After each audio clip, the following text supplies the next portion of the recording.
Olá, você que está acessando ao Direito e Distorcido de hoje. Eu sou Michel Cesarino. É um prazer tê-lo comigo neste instante. Agradeço por se inscrever neste canal e por ativar as notificações indo lá no sininho e clicando, e por curtir este vídeo, bem como os demais, e eventualmente compartilhá-los. Eu gostaria de começar este vídeo falando sobre um evento que aconteceu em São Paulo no feriado prolongado, que foi do dia 15 de novembro ao 20 de novembro deste ano de 2018.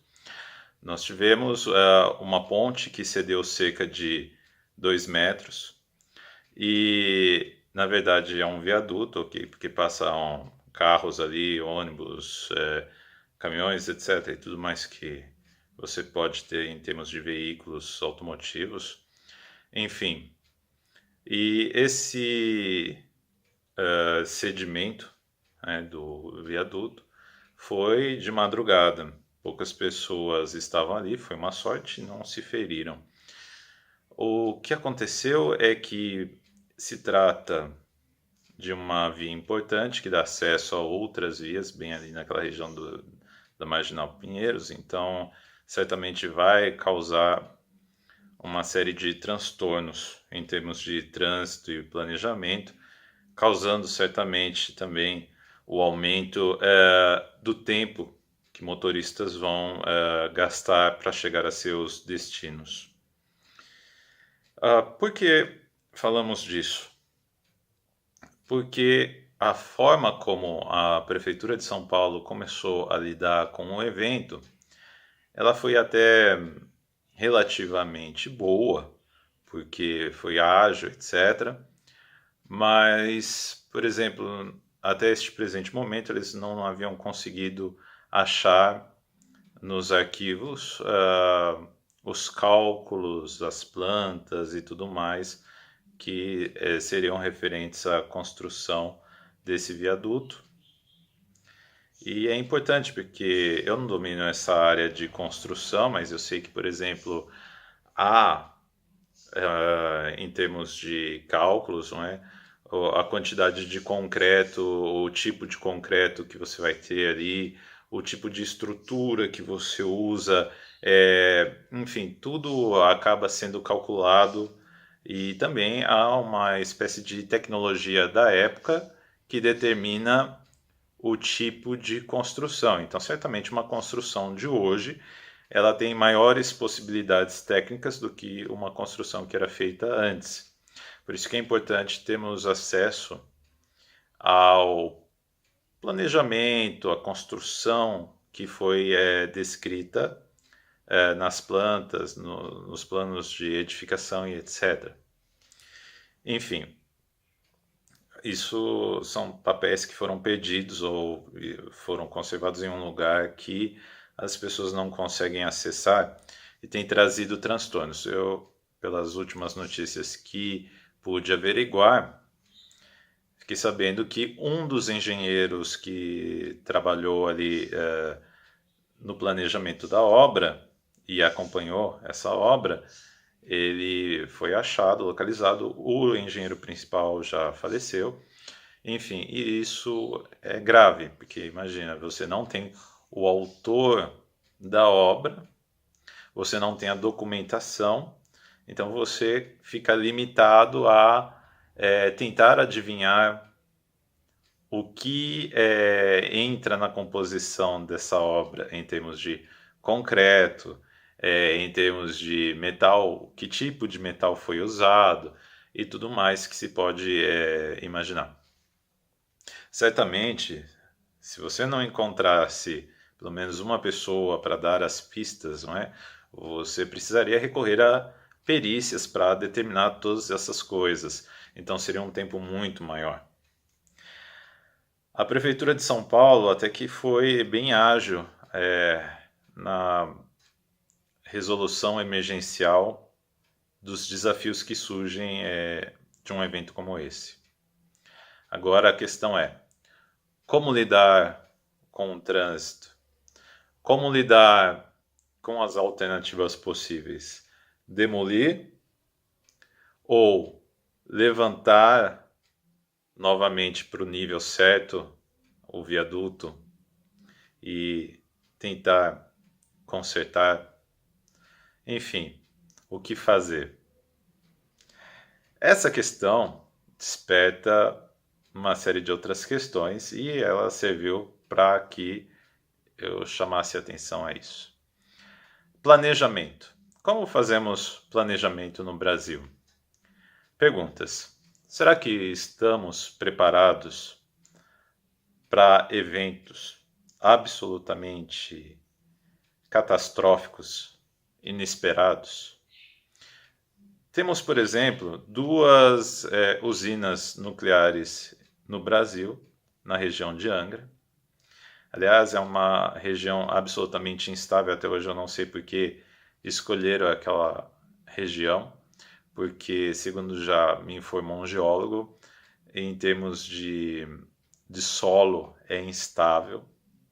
Ainda você está relativamente próximo ao mar, então pode acontecer temos, por exemplo, maremoto, terremoto, alguma coisa, tsunami, tal como ocorreu em Fukushima.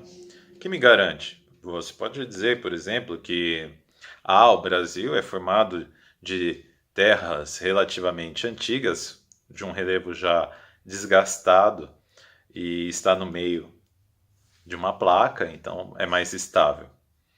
Mas e aí, se acontece alguma coisa, né, em termos de efeitos planetários ou cósmicos absolutamente inesperados? Nós não sabemos, por exemplo, em termos de periodicidade, se há um evento que ocorre num tempo maior do que estamos documentando.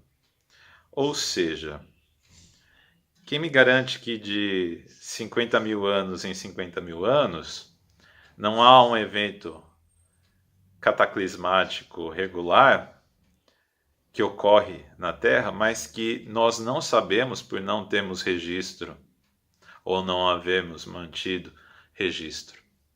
Enfim, então, em nossa visão, trata-se de uma região estável. Como o Estado agiria para lidar com essa emergência?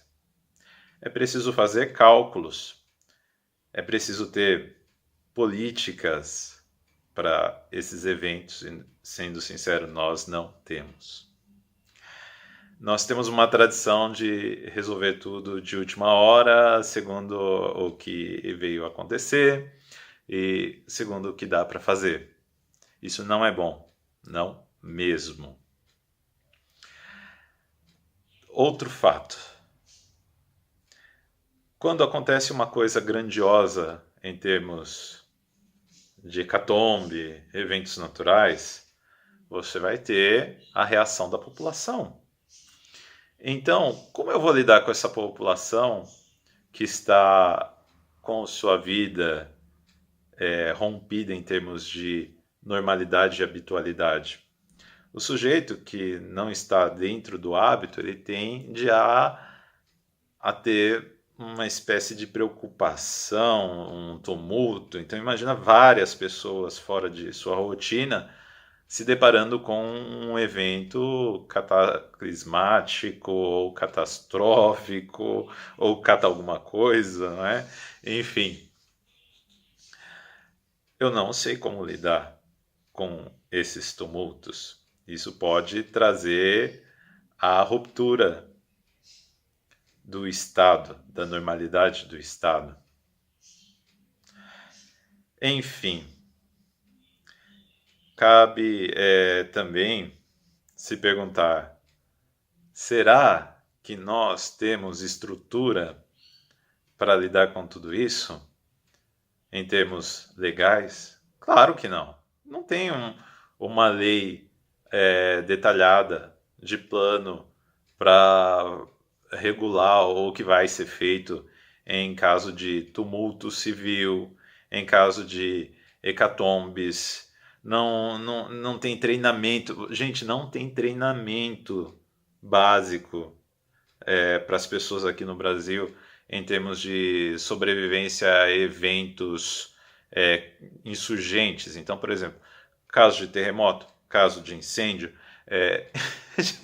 há lugares que nem sinalização de incêndio tem, que as autoridades têm que fiscalizar, ficar em cima, para o sujeito colocar faixa de saída, luzes de aviso, faixas orientadoras para as pessoas se direcionarem. Sabemos disso. Então, agora imagina São Paulo, gente. Se acontece um terremoto em São Paulo, o que aconteceria? Vários acessos, várias pontes se romperiam, várias estradas ficariam impossibilitadas de dar acesso a caminhos. A cidade teria grandes problemas com abastecimento. Isso é prova já pelo que aconteceu por uma greve de caminhoneiros que foi recente.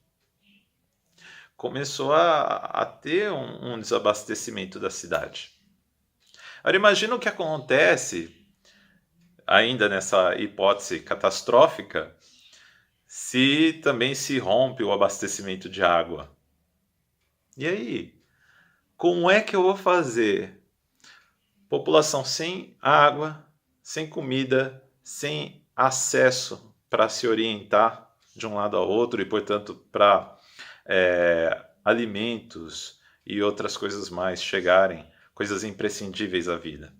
Como é que eu vou fazer? Eu não tenho nenhum plano detalhado, nenhuma lei para lidar com isso. É só coisas esparsas, falando assim, em caso de tumulto, faça-se tal coisa, pessoa que agir de tal forma será penalizada de tal outra.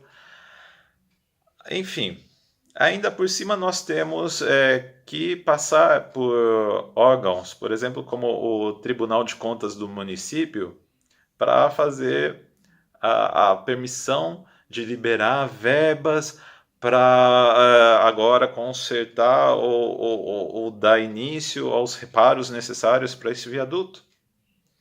Então percebam, a burocracia ela é feita para um estado natural, habitual. Ela acaba se tornando um obstáculo mais ainda do que já é em caso de emergência. É fato, não estamos preparados civilmente nem legalmente para hecatombes, catástrofes, ou seja, terremotos, maremotos e etc, etc, etc. É melhor começarmos a pensar nisso e cobrarmos de nossos legisladores que comecem a pensar em leis que determinem procedimentos para eventos desse tipo. As autoridades têm que ser preparadas, a população civil tem que ser educada. Minimamente, pelo menos no caso de incêndio, inundação, o que fazer em termos de pessoas que precisam de um socorro. É fato que há lugares que já há um certo treinamento de como você vai lá e lida com uma pessoa que ficou caída no chão, que você já vê hoje várias coisas aí de acidentes, aí a primeira coisa é alguém lá, não toca, não mexe. Por quê? Por causa da ideia de que tirar o sujeito do chão sem o devido cuidado pode piorar o estado dele. Porque essa pessoa ela teve acesso já a algum tipo de treinamento sobre primeiros socorros, então ela já está sabendo que tem que ter um cuidado para se remover aquela pessoa. Anos atrás, as pessoas, elas, claro, de boa vontade, iam lá e pegavam aquela pessoa que estava caída, enfiavam dentro de um carro e só piorava a situação, porque imagina, a coluna da pessoa teve ali uma lesão, e se você fica mexendo mais ainda, pode vir a piorar o estado dela. E aconteceu muito. Enfim, eu não vou mais me alongar muito nesse vídeo, mas eu pretendo depois falar mais dessa questão de cálculo, planejamento e hecatombes, e do quanto nós não estamos preparados para eventos inesperados.